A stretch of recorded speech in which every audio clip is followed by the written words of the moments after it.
La emperatriz divorciada. Capítulo 25. El hombre que robó a su esposa.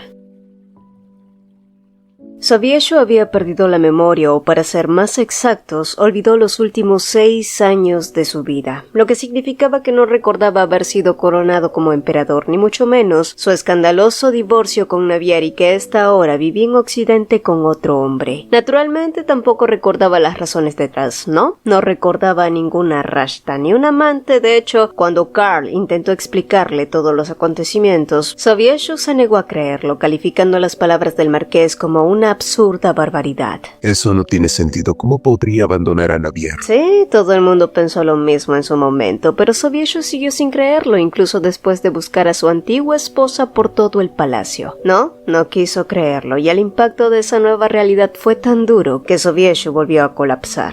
En los días siguientes, el emperador desmemoriado fue puesto al tanto del tedioso divorcio y en cómo Navier sufrió por su culpa, las humillaciones por las que la hizo pasar, el escape, hasta que finalmente se volvió a casar con otro hombre, el príncipe Henry, que ahora era emperador de Occidente. Sí, el hombre que le robó a su esposa. Ese hombre suena como un estúpido loco. Sí, lo era. Todas esas palabras sonaban tan ridículas como increíbles, y para el marqués Karl la situación también le resultaba inverosímil, pero se consoló diciéndose que era una suerte que el emperador Sobieshu solo hubiese perdido la memoria de forma temporal. Ahora que el problema estaba puesto sobre la mesa, lo único que debían hacer era centrarse en que su emperador se recuperara de sus lesiones. Sí, todo estaría bien, pensó, pero fue un pensamiento que no duró mucho, pues resultó que al día siguiente el marqués se inquietó al saber que Sobieshu había recuperado la memoria, y habría sido una noticia afortunada, ¿verdad? Pero lo cierto era que Sobieshu en realidad había desarrollado un trastorno, uno que lo disociaba de su realidad. Durante el día, Sobieshu regresaba a su yo de 19 años cuando las cosas marchaban bien, pero por las noches, el recuerdo de todas sus pérdidas lo atormentaban. En otras palabras, la personalidad de Sobieshu se había partido en dos.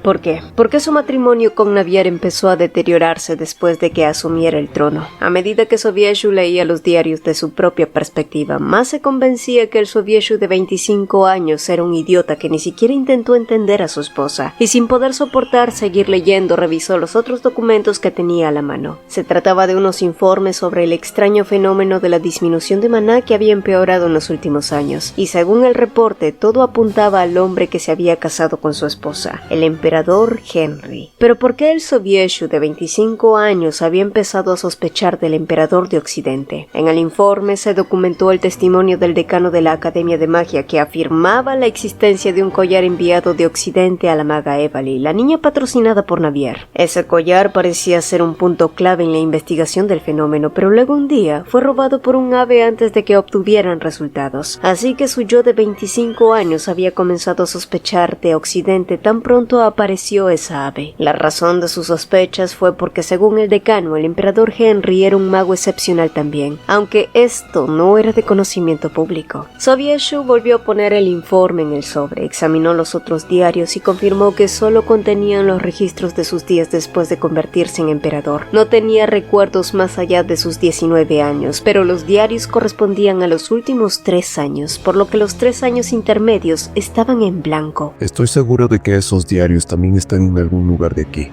Sobieshu resumió lo que había descubierto hasta ahora, hasta que... Tengo que reunirme con Navier, tengo que ir a Occidente. Esa fue su última conclusión. Y mientras el emperador de Oriente luchaba por recuperar sus recuerdos perdidos, el emperador de Occidente luchaba por deshacerse de las maldiciones y los recuerdos no deseados que persistían en su mente. Sí, Henry se sentía culpable y también preocupado por las supersticiones, pero al menos ya no se rehusaba a tocar a Navier, y ella siguió fingiendo que estaba un poco decaída para que él siguiera tocándola.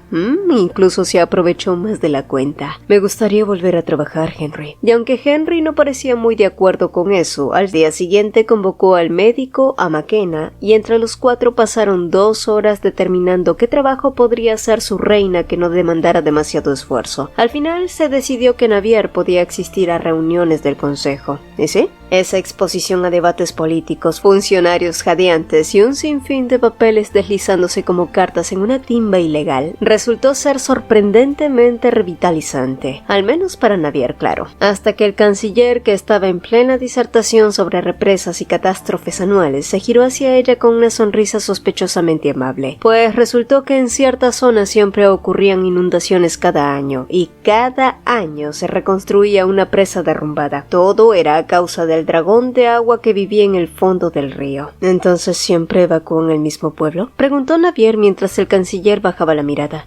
Sí, pero este año la gente tiene esperanzas, ya que han oído de las asombrosas habilidades de su majestad. Y justo allí, Henry perdió su batalla contra su risa. Claro, solo su esposo creyó que exponerla así haría que todos allí ahora la miraran de otra manera, después de haberla criticado tanto. Pero haciendo acopio de su dignidad, Navier decidió ser honesta. Lo siento, pero mi magia no es suficiente para congelar un río desbordado. Navier agradeció que el canciller no insistiera, aunque tuvo que aceptar que el rumor de la emperatriz de hielo era conveniente, hasta que había que demostrarla. En realidad, ser un mago ya era un milagro, pero ser un gran mago era otro nivel, y la mayoría de ellos estaban en el Imperio de Oriente. Y después de la reunión, Navier siguió pensando en el tema un poco decepcionada. Mi reina, no es tu deber usar tu magia para resolver esto, no te culpes. Además, has mejorado rápido y ni siquiera ha pasado un año. Le dijo Henry mientras ella tomaba un baño. Él se había arrodillado junto a la bañera apoyando la barbilla en el borde, mirándola como un niño curioso. Se veía tan lindo que su mano se fue sola a acariciarle el cabello. Él cerró los ojos disfrutando de las caricias y cuando apartó la mano, la atrapó y con esa mezcla de picardía y ternura comenzó a morderle los dedos suavemente. Cada roce de sus labios hacía que ella riera y sin poder evitarlo, le gastó una broma creando un cubito de hielo en su boca. Navier sabía que no había forma de que Henry se enojara con ella por bromas infantiles como esas, porque además de eso, la amaba. Y fue allí que a Navier se le ocurrió una idea con respecto a la presa de agua y el dragón que siempre lo rompía. Nadie sabía por qué el dragón rompía la presa de agua, pero en realidad eso no era lo que importaba. Lo que sabían del dragón era que, así como Henry, amaba las joyas. De hecho, estaba obsesionado con ellas, y allí estaba la solución. No sabemos si su nido está afectado por la presa, o si odia lo ruidosa que es la construcción o si simplemente no le gusta su presencia. Lo único que sabemos es que el dragón de agua odia la presa, así que lo que debemos hacer es que el dragón ame la presa de agua, tanto que no quiera destruirla. Henry parpadeó confundido. ¿De verdad había una forma de que eso sucediera? La respuesta para Navier fue simple. Así es. La próxima vez que construyan la presa debe estar completamente cubierta de joyas, y solo así, con esa sencilla solución, el pueblo de esa zona ya no sufriría más.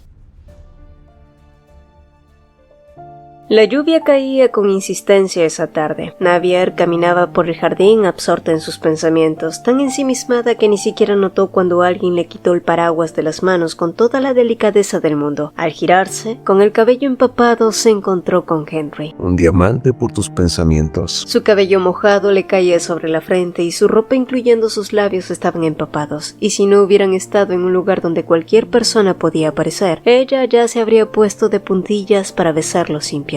Estaba considerando cómo construir una represa en poco tiempo. Si la hacemos apresurada, colapsará con la primera inundación. Henry asintió y mientras caminaban juntos, la ansiedad que sentía se fue disolviendo, como si los charcos del camino se bebieran sus preocupaciones. Tal vez era porque estar con él bajo la lluvia simplemente le hacían bien. Pasó un rato hasta que él habló otra vez, pero esta vez en voz baja, casi dudando. Para ser sincero, a veces me siento inferior al Imperio de Oriente. Navier frunció el ceño. ¿A qué venía eso? Él sonrió, pero no era una sonrisa de las buenas. Era una de esas torcidas como cuando alguien recuerda algo que prefiere olvidar. No sé cómo me sentiría si la diferencia fuera abismal, pero incluso siendo pequeña duele estar siempre detrás, en este caso del Imperio de Oriente. Navier no entendía muy bien qué quería decir, pero lo tomó de la mano de todos modos. A veces no hacía falta comprender para apoyar. Como emperador, me aseguraré de dejar una base sólida. No quiero que las generaciones futuras vivan esta comparación constante. Las ideas de mi reina han dejado al descubierto la diferencia entre los imperios. Dijo con sinceridad desarmante y Navier se quedó en silencio. ¿Soy yo quien lo hace sentir así?,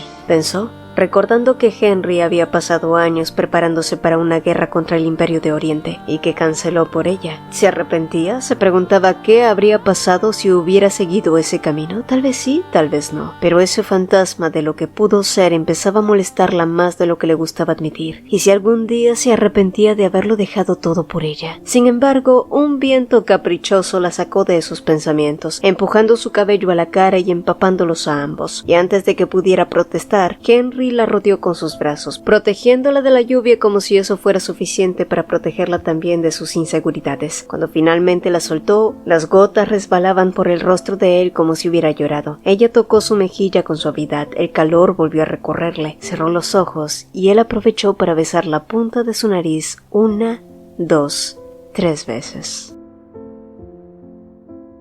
Fue por la lluvia. Después de que Henry mostrara su vulnerabilidad ante ella, Navier se dio cuenta de lo que Henry había renunciado por ella. Y fue por eso que ella también quiso demostrarle cuánto lo amaba. Así que le hizo una petición descarada. ¿Quieres bañarte conmigo? En ese momento había sonado adecuado, pero después de soltar sus palabras, Navier se había sentido avergonzada. Pero la duda duró exactamente lo que él tardó en quitarse la camisa. Y en cuanto vio su torso, la noción de bañarse por separado desapareció más rápido que su dignidad. Henry se acercó por detrás y susurró su nombre con esa voz suya peligrosa y dulce. Navier, nunca me arrepentiré. Así que por favor deja de poner esa cara de duda existencial. Sus palabras la sorprendieron más que sus caricias. Suavemente la ayudó a quitarse la ropa y entraron al agua juntos. Ella apoyó la cabeza sobre su pecho y su calor la envolvió por completo. Cada vez que movía la cabeza, él reía diciendo que le hacía cosquillas, pero sonaba feliz, muy feliz. Sobieshu había solicitado quedarse 2 semanas en Occidente para recuperarse. Por supuesto, Occidente no se negó a prestarle su hospitalidad. El marqués Card estaba visiblemente inquieto. Tragó saliva con fuerza como si lo que estaba a punto de decir pudiera partir más su personalidad. Y finalmente, tras una breve lucha interna, abrió la boca. Su Majestad, Navier está embarazada. Sobieshu giró la cabeza con lentitud como si hubiera oído algo interesante, pero no particularmente urgente. Y después de un breve momento soltó un suspiro triste pero aliviado. Ya veo, Navier está embarazada, entiendo. Card, que se había preparado para un estallido, se quedó desconcertado. ¿Sobieshu ya sospechaba que Navier era infértil hace 6 años? La reacción de Sobieshu seguía pareciendo fuera de lugar. No había rabia, ni siquiera despecho. Su Majestad, se lo comento solo por precaución. Su relación con Navier no terminó bien. Ella no sabe nada sobre su situación actual y sinceramente, incluso si lo supiera, probablemente lo trataría con la misma frialdad que la caracteriza. Sobieshu asintió con el mismo tono. Era como la calma antes de la tormenta, o tal vez simplemente niebla emocional. Uno ya no podía estar seguro con él. Card pensó que ahí acabaría la conversación, pero Sobieshu aún tenía algo que decir. Aún así debo verla. Tengo que ver a Navier. Es por el bien del país, añadió él, con la seriedad de quien intenta disfrazar un asunto personal bajo la bandera del deber patriótico. Sobieshu parecía en mucho mejor estado del que cualquiera habría imaginado. Nada en su porte delataba que había sufrido un accidente grave. Es más, tenía una chispa extraña en los ojos, con más vivacidad. Fue justo entonces cuando se abrieron las puertas del salón, y Navier hizo su entrada con paso firme y dignidad intachable. Ambos hombres se pusieron de pie. Ella saludó cortésmente a Henry y luego se giró hacia Sobieshu. Iba a saludarlo de manera formal, breve y sin adornos. Después de todo, esa reunión era protocolar. Pero el hombre frente a ella no era el Sobieshu que había gritado frente a la mansión de sus padres después del juicio de Rashta. Tampoco era el Sobieshu que se enfureció en el Tribunal Supremo, ni el que se había derrumbado suplicando ayuda mientras ella se marchaba del Imperio Oriental en su carruaje. No, el hombre que tenía enfrente parecía deslumbrado, como si acabara de ver un milagro. ¿Estaba bien de la cabeza? Has crecido. De verdad has crecido maravillosamente. Sí, definitivamente el golpe en la cabeza fue peor de lo imaginado. Navier y Henry observaban a Sobieshu con la boca ligeramente abierta. Afortunadamente el incómodo momento pronto fue reemplazado y la reunión continuó, aunque el aire seguía siendo tenso. El tema del préstamo de magos ya había sido discutido antes, meses y en teoría no debería presentar complicaciones, pero resultó que Sobieshu quería que Henry pagara toda la tarifa. Navier los observó en silencio y definitivamente concluyó que el Sobieshu de ahora no era el de siempre. Antes evitaba meterse en provocaciones absurdas durante reuniones oficiales. Hoy parecía disfrutarlo. Era como si hubiese regresado su yo más joven, y como si no bastara con la actitud beligerante, de pronto él giró su atención hacia Navier.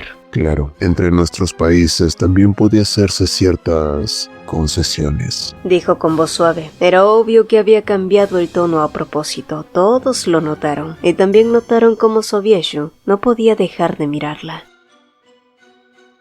Al terminar la reunión, Navier rodeó la cintura de Henry con un brazo y adoptó un tono de voz tan dulce que rozaba lo empalagoso, y estaban a punto de ir a su dormitorio cuando una voz familiar los alcanzó desde atrás. Era Sobieshu, con ese brillo en los ojos que ya le parecía preocupante. Navier los saludó con voz neutra aunque firme. Tengo un mensaje para la emperatriz del Imperio de Occidente. ¿Podría solicitar unos minutos a solas? Una jugada astuta. Usar su título formal en público era una estrategia para ponerla contra la pared. Rechazarlo abiertamente frente a testigos podría hacer que corrieran rumores de que anteponía rencores personales al protocolo imperial. Navier frunció el ceño, pero entonces, como si lo hubiera estado esperando, Sobieshu imitó su gesto y colocó un dedo en su propia frente.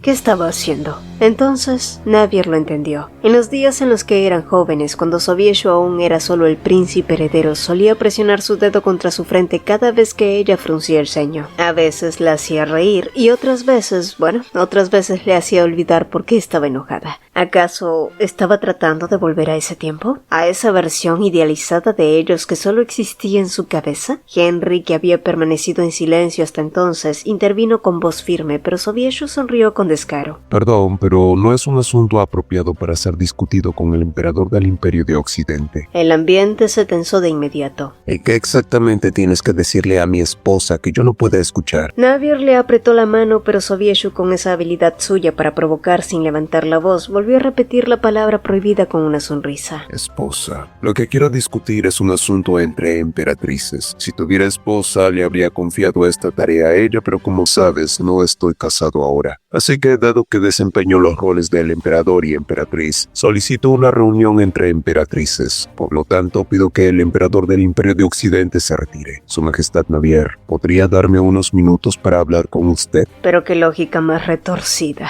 Técnicamente válida y sí desesperante, pero él no era el único que podía jugar a ese juego. Por supuesto, Su Majestad Sobieshu, dijo Navier con cortesía. Sin embargo, no me siento bien, así que delegaré el papel de emperatriz a mi esposo por un tiempo. Henry, durante 3 horas tú serás la emperatriz. Y con esa línea gloriosa la reunión quedó sellada. Por supuesto, todos esperarían que con eso el emperador de Oriente desistiera, pero no fue así. Ya que al día siguiente Sobieshu apareció en la habitación de Navier, esta vez sin la formalidad del día anterior. Llevaba una camisa ligera y pantalones negros. Sonrió apenas entró como si nada hubiera pasado, mientras Navier lo recibía con el mismo calor que un bloque de hielo. ¿Qué está haciendo realmente? ¿A qué viene? Si está tratando de reconciliarse, sus acciones no lo reflejan. Me siento mejor cuando te veo. Yo no me siento cómoda y le he pedido antes que no me hable informalmente, Su Majestad Sobieshu. Prefiero que me hables informalmente. ¿Qué estás diciendo? ¿Te has vuelto loco? Sí. Realmente me he vuelto loco, Navi. Sobieshu soltó una sonrisa cansada, la primera realmente sincera en mucho tiempo. Mis recuerdos se detuvieron en un momento en el pasado. Fue en el tiempo en el que me subí a un árbol para recoger duraznos para ti. Ese es mi último recuerdo. Esa era una escena que podría haber salido directamente de una de las novelas románticas que solían leer juntos, tumbados sobre la hierba del jardín. En aquella época ambos eran jóvenes y ridículamente ingenuos. Era una de esas historias donde el protagonista se subía a un árbol para impresionar a su amada y Sobieshu, medio ofendido en su orgullo, aseguró que él también podía hacerlo. Subió al árbol, se tambaleó y luego cayó. Los duraznos se desparramaron y uno de ellos golpeó la frente de Navier.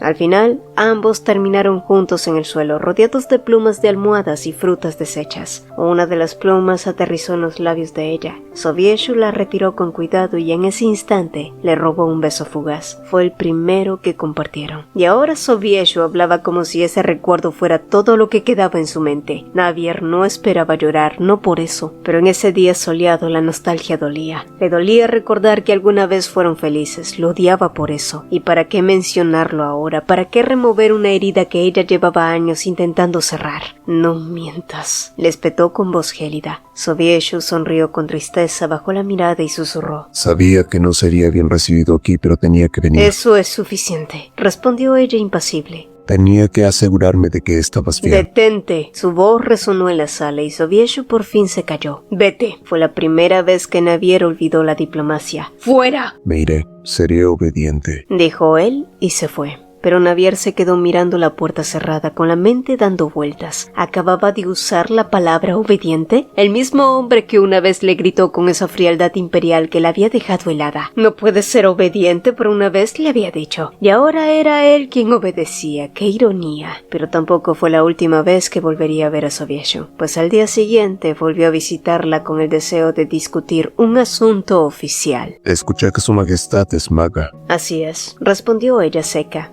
¿Vino a decir solo eso? No, vine a hacer una propuesta oficial, así que si lo deseas, puedes entrenar en la academia o puedo crear una sola para ti. No es necesario, replicó ella esperando que él desistiera. Esta vez no iba a dejarse arrastrar por sus emociones, pero Sobieshu, como si la tensión no existiera, sonrió con esa cara suya que parecía no saber en qué año vivía. De verdad creciste maravillosamente, Navier. ¿Qué demonios me pasó a mí? Que te vi convertirte en una mujer tan... Él se detuvo, se tragó las palabras justo a tiempo. ¿De verdad perdiste la memoria?, preguntó ella y la sintió. Navier suspiró. Si su pérdida de memoria se debía a un golpe en la cabeza, ¿habría sido por falta de tratamiento? ¿Tal vez Evalyn no llegó a tiempo? Era difícil no sentirse al menos un poco culpable por eso, más aún cuando parecía que sus recuerdos se habían quedado congelados justo en esa época donde las cosas entre ambos no eran un completo desastre. Pero eso no era su culpa. Si realmente perdiste la memoria, espero que algún día la recuperes, pero no podemos volver al pasado. No podemos regresar a esa época que tú recuerdas. Lo único que puedes hacer es adaptarte al presente. El silencio se asentó, pero Navier se permitió soltar aquellas palabras que no había podido decir en su momento. Me hiciste mucho daño, Sobieshu. Te casaste con otra persona, yo también lo hice y ahora amo a mi esposo. Finalmente la sonrisa de Sobieshu desapareció y su rostro se ensombreció. Hubo un tiempo en que te maldije, admitió Navier. No quería que fueras feliz, pero ya no me importa ahora. Así que espero que encuentres la felicidad con alguien más. El silencio volvió a cubrirlos brevemente antes de que él preguntara. ¿Quieres que sea feliz? Sí. ¿Quieres que vuelva a amar? Así es. Pero no puedo volver a tu lado, ¿verdad? No. Y entonces el golpe final. Entonces, ¿puedo ser tu amante? Navier frunció el ceño. De esa manera puedo amar a alguien, puedo ser feliz, pero tú no tendrías que volver a mi lado. Y este hombre no tenía vergüenza. Entonces Navier recordó que el Sobieshu de 19 años solía ser así de obstinado. Déjame dejarte claro algo. No te amo. Y una vez que busques en tus recuerdos sabrás la razón por la que te odio, cortó ella. Y si de verdad quieres redimirte, ¿cómo puedes hacerlo sin tus recuerdos? Vete y recupera tu memoria. No te escondas en el pasado. Esa es la mejor redención que puedes tener. Cuando Navier levantó la voz, Sobieshu simplemente bajó los hombros y se marchó. No dijo nada, no discutió, solo salió con esa resignación torpe que no le era familiar. Ella lo observó en silencio con una mano apoyada en la frente como si quisiera contener una jaqueca. Sí, desde el punto de vista racional ella podía entenderlo. Sobieshu había perdido parte de su memoria, eso estaba claro, pero el problema no era la lógica. Lo que pesaba era la emoción, porque el Sobieshu que se había enamorado de Rashta, el que un día comenzó a tratarla con aquella frialdad que congelaba hasta las paredes del palacio, no era este. Aquel hombre había sido un misterio cruel. Cada gesto suyo, cada palabra indiferente, cada decisión injustificada, simplemente no tenían explicación. Y quizás, pensó Navier, así se sentía Sobieshu ahora, perdido frente a una versión de ella que no podía reconocer. En aquel entonces ella ni siquiera sabía que lo amaba. Lo que sí sabía era que confiaba en él. Eran amigos, eran aliados, eran cómplices en medio del circo político imperial. Y de pronto, sin aviso, ese vínculo se había roto. Como si alguien hubiera cambiado al hombre frente a ella por otro con su rostro pero sin su alma. Ahora, los papeles estaban invertidos. Sobieshu, sin recuerdos del daño causado, la miraba como a una desconocida, pero no cualquiera, una que solía serle cercana. Y esa distancia disfrazada de cercanía era lo que lo confundía, igual que a ella, años atrás. Resultó que Sobieshu no solo había llegado allí con el pretexto de ver si Navier estaba bien. ¿Pedir disculpas?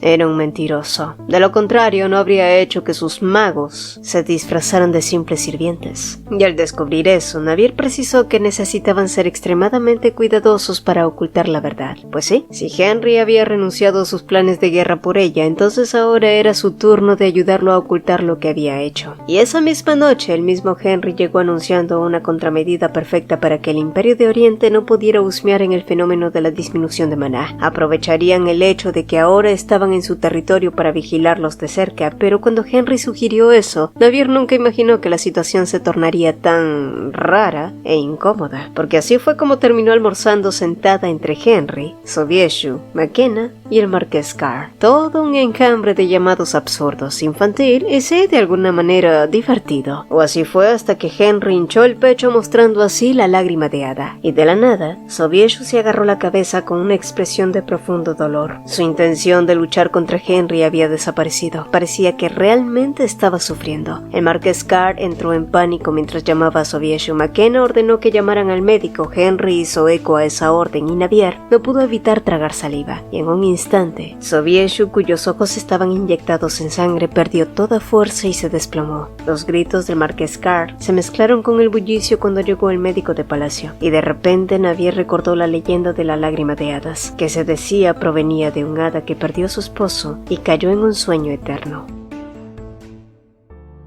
Por suerte, el diagnóstico de Sobieshu tras ver la lágrima de hada fue signos vitales normales, aunque seguía inconsciente. Mientras tanto, muy temprano por la mañana, el gran duque Kaufman apareció en el palacio. ¿La razón? Había llegado para hablar con Navier acerca de su amigo, aquel que había mencionado en una ocasión, el que odiaba a los nobles pero era un gran mago de hielo. Este había llegado a la capital y habían acordado verse en un café cercano. Así que después de su reunión con Kaufman, Navier había mandado a pedir un atuendo que la hiciera pasar por una plebeya rica, una clase media alta respetable, y 2 horas después, Navier junto a Kaufman y su escolta aparecieron en una cafetería cercana al Palacio Imperial, con su nueva identidad, claro está. Su nombre era Navi, hija de padres comerciantes. Todos se dirigieron a las mesas del fondo, donde un hombre los esperaba solo, sin intención de disimular su aire de matón. Tenía el cabello alborotado, rojizo, ojos feroces que gritaban «te asalto» y un rostro lleno de cicatrices. Solo entonces, al ver a Kaufman, el tipo se levantó. Lo saludó con un apretón de manos informal y soltó un comentario directo del norte.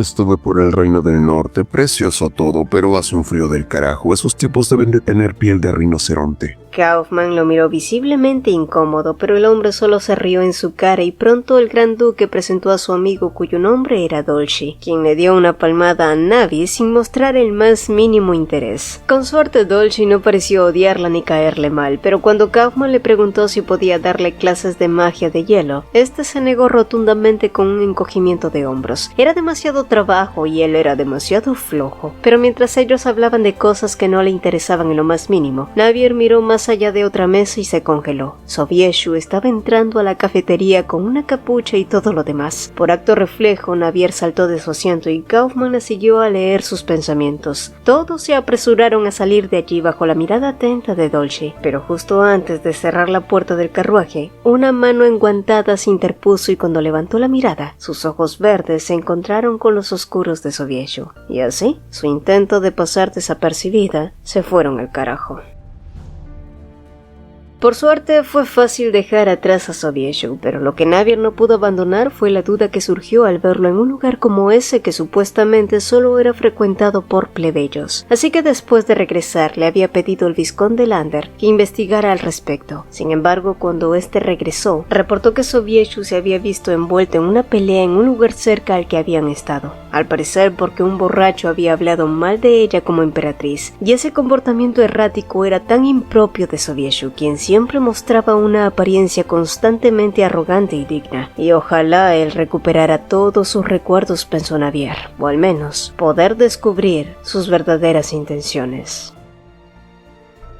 Sobieshu había agarrado la costumbre de dejarse notas a sí mismo, como si ya hubiera aceptado la existencia de su yo diurno y su yo nocturno. El marqués Carl le había informado que su yo diurno estaba investigando el fenómeno de la disminución del maná, por lo que se preguntó si había descubierto algo, y tal parecía que así era. Así que, acompañado únicamente por uno de sus caballeros, Sobieshu respiró hondo y se escabulló hasta el lugar indicado en el pedazo de papel. Parecía ser una de las muchas habitaciones vacías del Palacio Imperial, una habitación sin ningún propósito en particular. No había ningún caballero custodiando la puerta, y después de ordenar a su escolta en que montara guardia afuera, Sobieshu abrió la puerta y entró. El interior estaba a oscuras, no había cortinas, por lo que solo la luz de la luna que entraba por las ventanas iluminaba la habitación. Sobieshu miró alrededor de la habitación sin interés hasta que una voz fría que era demasiado familiar vino desde un lado. Como esperaba. El propósito de tu visita nunca fue pedir perdón. Sin duda, eres muy bueno mintiendo. La expresión de Sobieshu se volvió lamentable al descubrir que Navier estaba allí, y aunque intentó explicarse, ella cortó sus palabras. Sí, seguramente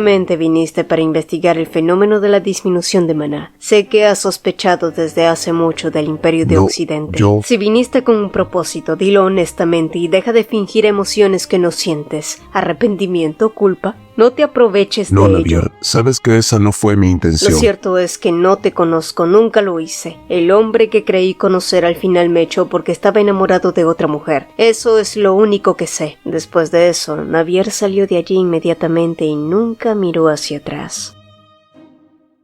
De vuelta en la sala, Sobieshu cerró los ojos y golpeó su cabeza contra la pared tan pronto como cerró la puerta. Quería beber, pero temía que el alcohol provocara la reaparición de las alucinaciones en las que veía a Navier. Se deslizó lentamente por la pared, apretando la mandíbula para sofocar los gritos de dolor. Se desplomó en el suelo y derramó lágrimas en silencio. Quería retroceder en el tiempo, 2 años, o no, solo 1 para enmendar todo. Era injusto. No había venido al Imperio Occidental por su propia voluntad. No había venido a investigar el fenómeno de la disminución del maná con el pretexto de disculparse con Navier, por lo que consideraba injustas todas las palabras que ella había pronunciado, pero eso no hizo que el arrepentimiento por todo lo que le hizo fuera menos pesado. Maldito mocoso. Sí, el blanco de su ira era su yo de antaño, el joven de 19 años que solo le estaba causando problemas sin tener ninguno de los malos recuerdos. Sobieshu fue a su escritorio, arrancó una hoja de papel en blanco, tomó un bolígrafo y garabateó algunas palabras. ¿Qué demonio estás haciendo? ¿Quieres que Navier nos odie a los dos hasta el final? Estás demente.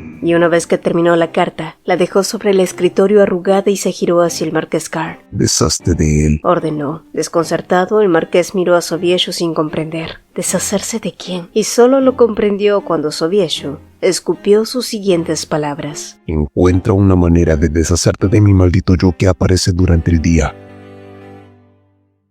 Las piedras mágicas se usaban para usar la disminución del maná, y tan pronto como Henry había renunciado a la guerra, comenzó a recuperar todas las piedras que eran fáciles de obtener, pero dado que era imposible recuperarlas todas en pocos días, necesitaba ausentarse para evitar ser atrapado. Navier se mostró realmente preocupada por esto, porque eso significaba que Henry tendría que hacer múltiples viajes y su ausencia sería incierta. Sin embargo, mientras estaba sumida en sus pensamientos, pronto su asistente llamó indicándole que Sobieshu había enviado un regalo para ella, y una vez que volvió a quedarse sola, Navier arrancó el papel de regalo revelando una elegante caja de madera que contenía duraznos maduros. Sobre estos, una nota que decía: «Los compré pensando en ti». La ira comenzó a inundarla y, furiosa, descargó su ira con una respuesta hosca y una caligrafía desfigurada.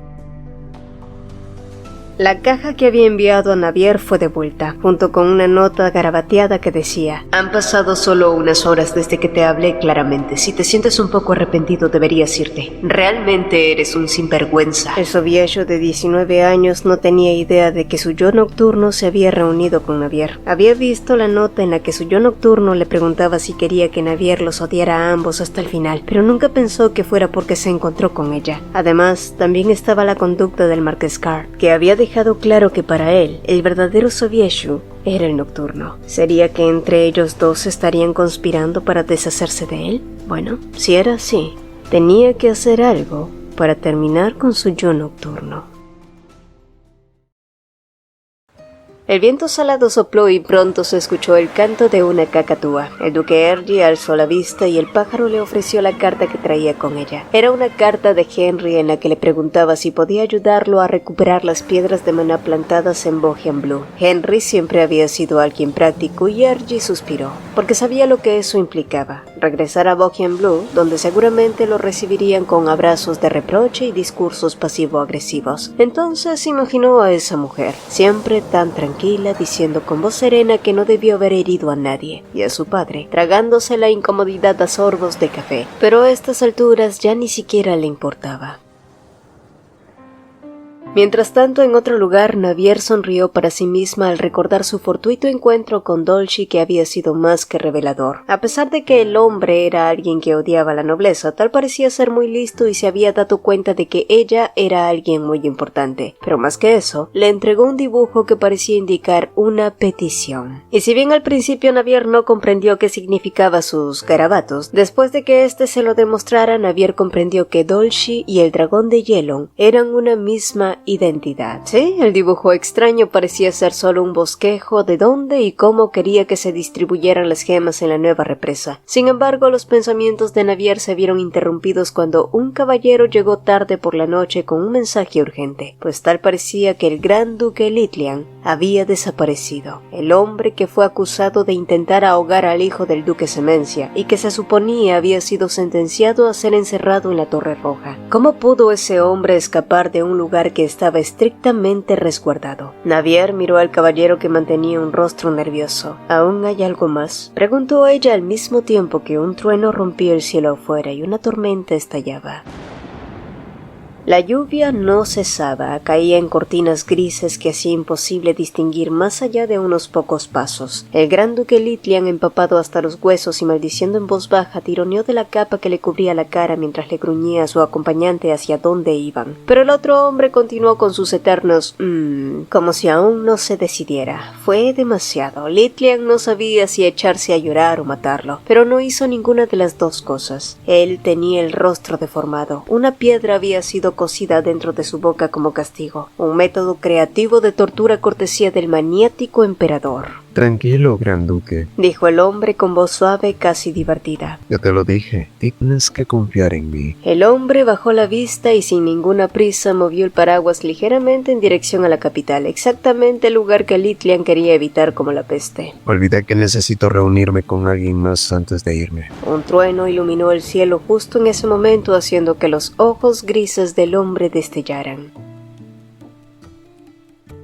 ¿Quién ayudó a Litlian a escapar? Esa era la pregunta que todo el mundo se planteaba, pero esa fue la menor preocupación de Henry. Esa mañana Navier le había preguntado qué estaba sucediendo con el gran duque, pero Henry no necesitó contarle la verdad porque ella ya lo sabía. Cuando Litlian había sido encerrado, Henry había ordenado un método de tortura atroz: llenar su boca de piedras y luego coserla para que no dijeran nada. Navier lo había mirado con ojos preocupados y Henry no pudo evitar pensar qué pasaría si su reina pensaba que él era una basura y no podía soportar estar más a su lado. Sí, el caso fue que Henry hizo todas esas cosas para sembrar en los demás temor, pero ahora eso podía estar arruinando su propia imagen contra Navier. Sin embargo, había alguien más que estaba inquietando sus pensamientos: Sobieshu, quien sin duda aún no lo sabía. Pero dado que Litlian era original de Oriente, lo mejor sería recordarle que la decisión de encerrar al gran duque en Occidente había sido una decisión unánime, y sin duda era un tema de interés para evitar un escándalo y preservar el honor en ambas naciones. Y así fue. Henry lo discutió con Sobieshu en un almuerzo formal, que más bien pareció una contienda. El gran duque escapó. Pensé que debía hacértelo saber. Si lo encuentras primero, por supuesto, lo enviarás de regreso aquí, ya que aún no ha completado la sentencia de 5 años. La respuesta de Sobieshu fue vaga mientras analizaba la situación. Aunque Sobieshu no entendía por qué su otro yo había permitido que el Imperio de Occidente llevara a cabo el castigo del gran duque, también estaba convencido de que su otro yo no habría permitido que lo torturaran, una acusación que podía usar abiertamente para joder a Henry. Si un extranjero como el gran duque Litlian pudo escapar de tu prisión, es probable que necesites mejorar las medidas de seguridad, ¿no crees? magos, dijo Sobieshu, pero Henry respondió con una sonrisa que ocultaba su incomodidad. Solo los magos de su majestad o los caballeros transnacionales podrían romper la seguridad de la Torre Roja donde estaba encarcelado el gran duque Litlian. Fue obvio lo que Henry insinuó, pero Sobieshu no pudo refutar nada cuando Henry volvió a agregar. Comprenderás que es una sospecha razonable. Después de todo, tienes la costumbre de husmear en las casas de otros hombres, ¿verdad? Ambos se sonrieron fríamente el uno al otro mientras maldecían para sus adentros, uno tan astuto como un zorro y el otro tan escurridizo como una serpiente.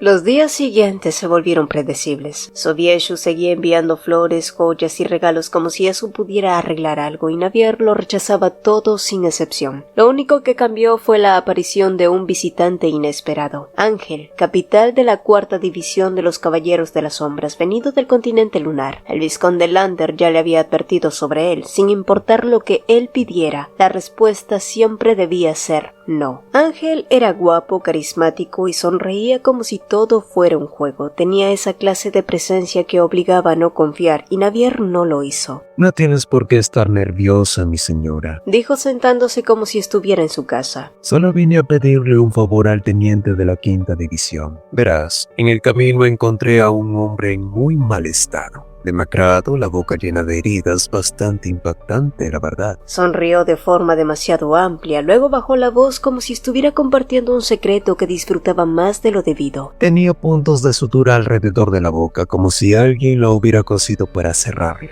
Navier no reaccionó, pero supo de inmediato a quién se refería. El gran duque Litlian. Aún así se obligó a mantener la expresión neutral. Ángel continuó sin apurarse. Estoy manejando varias misiones y me falta personal. Si está de acuerdo, podríamos hacer un pequeño intercambio. Usted me presta la 5ª división y a cambio yo no pregunto nada sobre el duque Litlian. Ups. Eso no fue una petición, fue un chantaje, dicho con naturalidad, pero Navier ya tenía la respuesta clara. Me temo que no puedo aceptar su petición, respondió sin alterarse. Antes de intentar amenazar, tal vez debería averiguar qué tipo de persona tiene al frente. El chantaje no funciona conmigo, comandante Ángel. Él se puso de pie sin discutir, caminó hasta la puerta en silencio. Justo antes de girar el pomo, se dio la vuelta con esa sonrisa suya que ya resultaba molesta. ¿Sabes? Me habría decepcionado si hubieras aceptado, pero bueno, parece que su majestad ya ha tomado partido. No digas luego que no traté de ayudar. Y así se fue, dejándola con la duda de si la había puesto a prueba o simplemente había venido a comprobar hasta dónde llegaban sus límites.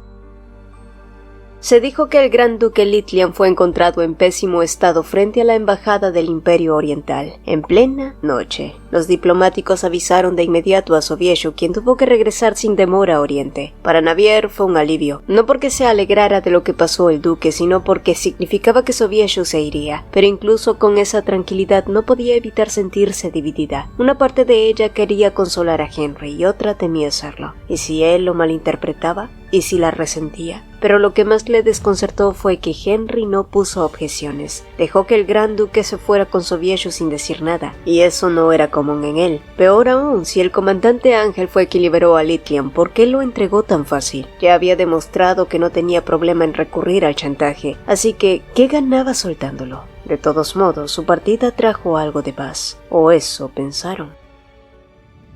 4 días de incertidumbre bastaron para que empezaran los rumores. Algunos sugirieron que el hijo del gran duque Litlian, próximo en la línea de sucesión, debía ser llevado al Palacio Imperial, por si las cosas se salían de control. En ese contexto, Ángel pidió una audiencia con Sobieshu. Los funcionarios estaban tensos, sin embargo, lo que aquel comandante vino a ofrecer no fue un ataque, sino una propuesta. El Imperio de Oriente está en aprietos por el caso del puerto. El jefe de la Alianza tiene una oferta, dijo con tono neutral. ¿Es cierto que están investigando al Imperio de Occidente por estar implicado en la caída de Maná? Sobieshu no respondió, pero el silencio bastó como confirmación. El jefe dice que si nos das esa pista, la Alianza se alineará contigo en lo del puerto. Ángel sonrió con seguridad como si ya tuviera una respuesta asegurada, pero la negativa de Sobieshu fue inmediata y Ángel parpadeó desconcertado. No tengo intención de dispararme en el pie, comandante. Aunque todavía no tenía pruebas sólidas, no pensaba compartir ni una sola pista. Los magos eran el verdadero músculo del Imperio de Oriente, ¿sí? Podrían usar esa información para debilitar al Imperio Occidental, pero luego, inevitablemente, serían los caballeros transnacionales quienes se volverían contra Oriente. El puerto era valioso, pero lo podía recuperar. Lo que no podía permitirse era perder su ventaja más estratégica, los magos. Ya veo.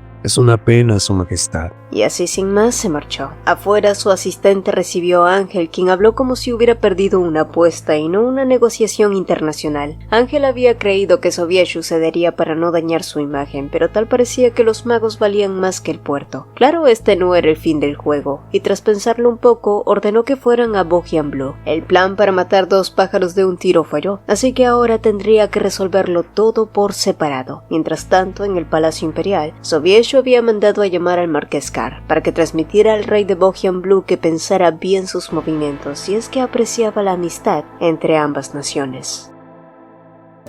Después de la partida de Sobieshu, Henry también partió para eliminar cualquier rastro de sus preparativos para la guerra. En ese mismo periodo, Lebetti llegó al palacio por orden de Navier, quien había decidido acogerla. Según la información recabada por los hombres del vizconde Lander, Lebetti no había estado en su propiedad, sino en una ciudad cercana. Era evidente que tenía algo más en mente, pero eso no importaba ahora, y después de charlar un poco más, la joven finalmente se animó a pedirle un gran favor a Navier. Quería que la ayudara a encontrar a su sobrino Anne, quien había sido vendido como esclavo debido a que sus padres habían sido condenados como unos criminales. La joven realmente parecía angustiada, pero Navier comprendió que algo debió haberle hecho cambiar de opinión para aferrarse así a la única persona que le quedaba como familia. Lebetti podría haber actuado mal contra Rashta en el pasado, pero no era una mala chica.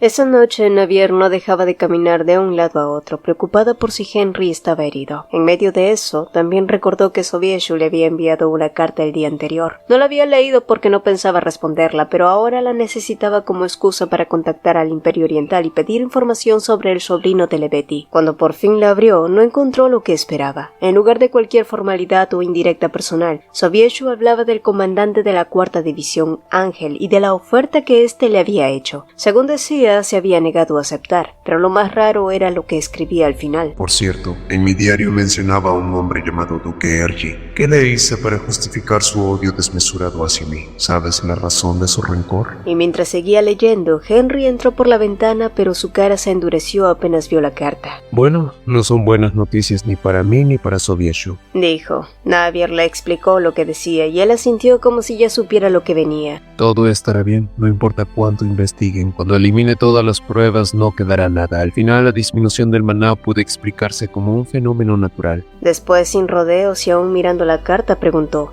¿Puedo quemarla? Pero Navier negó. Por más que no quisiera, esta vez tenía que responderle a Sobieshu. Sobornar a un dragón de hielo tenía sus beneficios. Navier aceptó todos los caprichos de Dolci con la represa, y él a cambio se ofreció a enseñarle magia. Lo que no esperaba era que fuera tan insoportable enseñando. Dolci la regañó por 2 horas seguidas, no le explicó nada útil, solo se quejó, pero al menos eso le sirvió a Navier para entender que la magia era autodidacta. Y como Dolci siguió quejándose, Navier pidió comida. Su maestro se la comió toda, y luego lo puso a hablar con Kaufman sobre magia antigua. Al parecer eran más cercanos de lo que ella pensaba. Hablaron de criaturas enormes, tierras desconocidas y cosas que parecían más cuentos que realidad. Pero Dolci hablaba como si lo hubiera visto todo, hasta que cambió de tema. Mencionaste una poción de amor en una de tus cartas. ¿Lograste revertirla? Kaufman se tensó al igual que Navier, quien era una de las involucradas en esa historia. ¿Te queda algo de esa poción? Me gustaría probarla. Sé que no me va a afectar. Kaufman intentó razonar con él, pero no sirvió de nada y pronto le entregó un vial que contenía la poción, la cual tomó y se la bebió entera. Kaufman y Navier se escondieron por reflejo. Esta cosa no sabe a nada. ¿Por qué se esconden? Necesito ver a alguien para que funcione. ¿Qué? ¿Nadie se ofrece? ¿Entonces elijo yo? Pero justo en ese momento la puerta se abrió y McKenna entró. Las cejas de Dolci se levantaron mientras miraba a McKenna. Pero qué pajarito azul tan bonito. ¡Ay, pájaro azul! El gran duque Kaufman solo miró a Navier y sacudió lentamente la cabeza. Mientras tanto, Dolci se acercó a McKenna, quien se dio la vuelta y huyó a toda prisa con este corriendo detrás de él. Un barco enorme atracó en uno de los puertos de Bohian Blue. Después de desembarcar, Ergi subió sin prisa a un carruaje que pronto lo llevó hasta el ducado de Cloud. El interior era demasiado bonito, con paredes altas y claras, tonos crema, un ambiente que parecía estar permanentemente listo para una melodía de fondo. Si alguien dijera que esa casa había sido diseñada por una princesa aburrida y obsesionada con el ballet, nadie lo dudaría. Pero en realidad no era más que una casa de muñecas demasiado grande, demasiado vacía, demasiado perfecta, y entonces una voz lo detuvo. Visiblemente incómodo, Ergi ni se giró. En lo alto de las escaleras, una mujer delgada y bien vestida lo miraba con una sonrisa amplia, muy por el contrario de la expresión del duque, que se endureció. «¿Cuándo llegaste, mi querido hijo?», dijo ella intentando tomarle del brazo, pero él se apartó sin miramientos. «¿Aún estás molesto conmigo?». Ergi no respondió. Giró sobre sus talones para marcharse, pero entonces la voz de su padre reverberó. Pero su presencia no suavizó la atmósfera, al contrario. Los ojos de Ergi se volvieron aún más fríos, y sin decir ni una sola palabra salió de allí rumbo al jardín. El gran duque frunció el ceño mientras la mujer se cubría el rostro con las manos sollozando. «Nunca me lo va a perdonar». Sus lágrimas resonaban en el vestíbulo, pero a Ergi no pudo importarle menos. El jardín no parecía un jardín, más bien era un campo que había olvidado florecer. Las viñas secas colgaban del techo que en verano se teñían de uvas, los manzanos en cambio resistían, seguían allí con frutas rojas como si nada. Ergi ni los miró. Caminó hasta el final del jardín, donde comenzaba un sendero angosto entre los árboles. Se abrió paso entre las ramas como si ya conociera bien el camino, y al final encontró un huerto descuidado y frente a este una mujer en silla de ruedas mirando al horizonte. «Madre», dijo Ergi, y solo entonces la expresión de la mujer se iluminó. Levantó lentamente una mano. Ergi se arrodilló ante ella y tomó su mano como si fuera todo lo que había querido hacer desde hace años. «Ya estoy en casa, madre». El tono era suave, como si fuera otra persona, como si todo lo anterior nunca hubiera pasado. 3 días después de que McKenna mencionara a la sacerdotisa que estaba en peregrinaje, esta finalmente llegó a la zona fronteriza de Occidente. Navier y compañía se quedaron esperando como simples viajeros y entonces la vieron. Una mujer con sotana caminando con dificultad, sin escolta, con pinta de estar agotada por haber caminado demasiado bajo el sol. La mujer entonces se detuvo de golpe al verlos, reconociendo quiénes eran. Supe que querías cruzar el imperio en silencio, pero no podía simplemente ignorarlo. El sumo sacerdote me ha ayudado mucho. Intervino Navier. Escuché que estás en peregrinación. ¿Hay algo que pueda hacer por ti? La mujer se rió con timidez, se acercó y le susurró algo al oído, algo que no esperaba. Si tienes más de un hijo, asegúrate de criarlos para que estén unidos. Eso fue todo, una frase que en otro contexto sería lo más normal del mundo, pero ella lo dijo en voz baja como si fuera confidencial. ¿Por qué? Y antes de que pudiera procesarlo, se alejó un paso y habló más fuerte, lo suficiente para que los guardias la oyeran. El pueblo del Imperio de Occidente debería alegrarse. El matrimonio entre su majestad y el emperador Henry ha calmado su sed de sangre. Todos se quedaron en silencio consternados. Debo continuar con mi camino. Gracias por entender. Eso fue todo lo que dijo, inclinándose una última vez antes de retomar su andar solitario, dejando atrás a todos confundidos y sobre todo curiosos.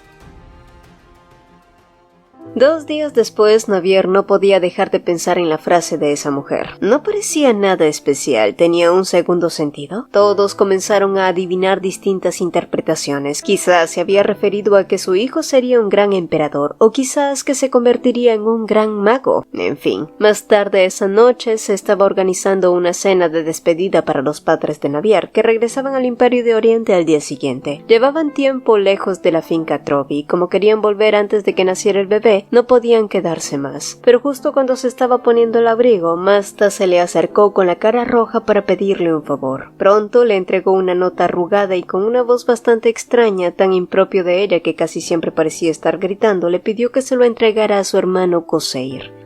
Pero antes de que pudiera decir nada, Laura chilló como si hubiera visto un anillo de compromiso y preguntó si se trataba de una confesión de amor. Masta se apresuró a negar sin mucha convicción y en vista de que pareció verse atrapada, pronto salió huyendo de allí. Navier no preguntó qué decía la nota, aunque se moría de ganas de hacerlo. Miró por donde había salido Mastas preguntándose qué tan directo sería el mensaje. Sí, ella ya había sospechado que Mastas tenía sentimientos por su hermano, aunque ella lo disimulaba disimulaba con entrenamiento con espada y comentarios bruscos. Mastas era una buena persona, honesta y fuerte. El tipo de mujer que uno preferiría tener al lado en una pelea o en la vida. El problema era que la princesa Charlotte también le había echado el ojo a Corsair, y políticamente era un matrimonio conveniente, emocionalmente, quién sabe. Cuando Navier llegó al comedor mientras pensaba en todo eso, Corsair ya estaba de pie cerca de la puerta, y recordando la carta de Mastas, rápidamente se la entregó. Es de la señorita Mastas, me pidió que te la diera. Le explicó a su hermano y luego se giró y entró al comedor. Navier conocía a su gemelo, y estaba segura de que querría leerla de inmediato.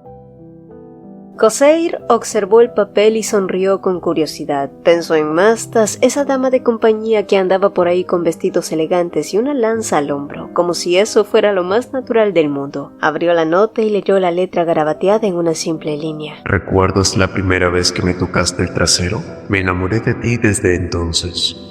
Y Corsair solo pudo dejar caer la nota como si ésta quemara.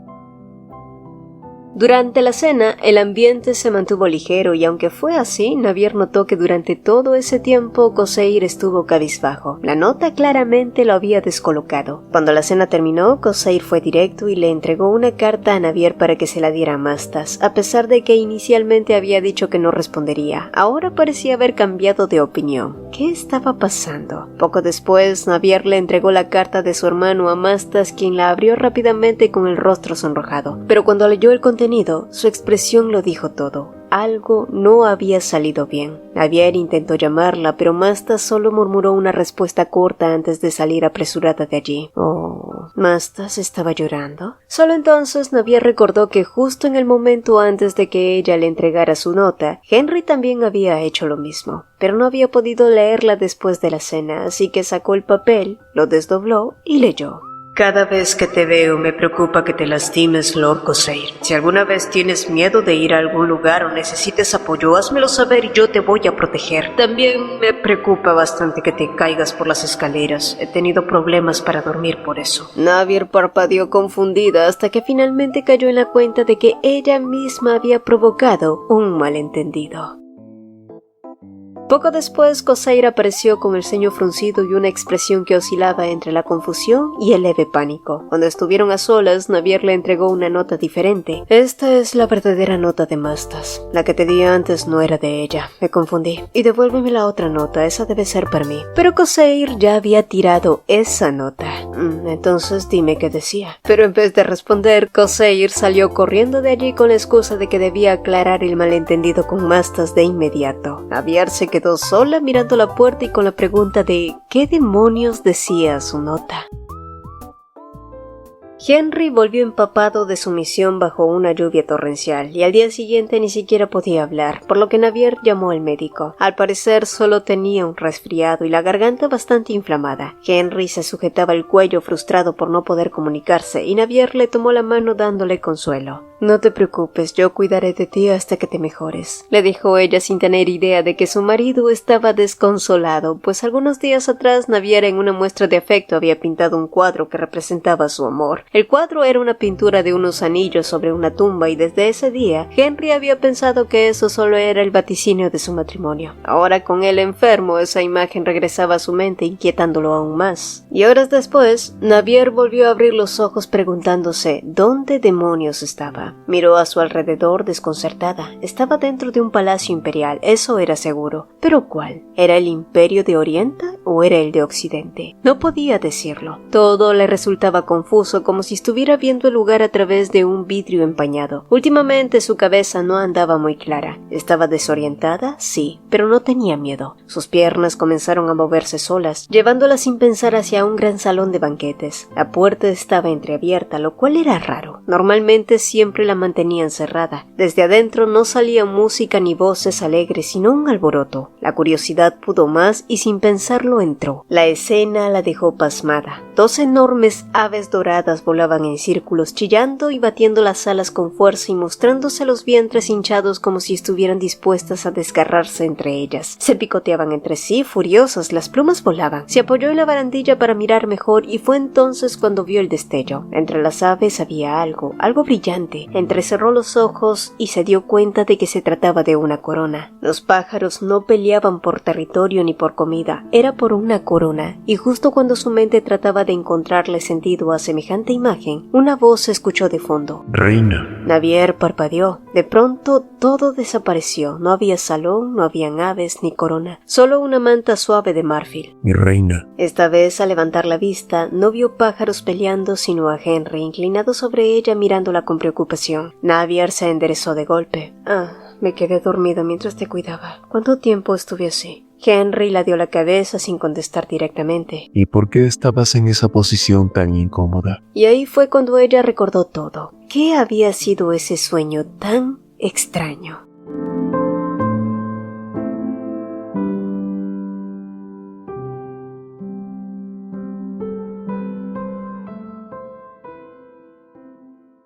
Si el video te gustó, apreciaríamos 2 cositas. Regálanos un like y coméntanos qué te pareció. Nos encanta leerlos. Mi nombre es Cecilia y nos vemos en un próximo video. Hola, hola. Antes de despedirnos, quiero invitarte a dar un paso más en esta increíble comunidad. Si eres un apasionado de los manguas, te encanta debatir sobre tus historias favoritas o simplemente deseas conocer a personas con tus mismos intereses, nuestra comunidad de WhatsApp es el lugar perfecto para ti. Además, si eres un creador de contenido que está comenzando su viaje y quieres compartir tus proyectos, recibir feedbacks y colaborar con otros, también eres más que bienvenido. Aquí todos tenemos un espacio para crecer y apoyarnos mutuamente. El enlace para unirte está en el comentario fijado. No pierdas esta oportunidad de formar parte de algo grande y emocionante. Nos vemos en el próximo video y espero verte también en el chat. Bye.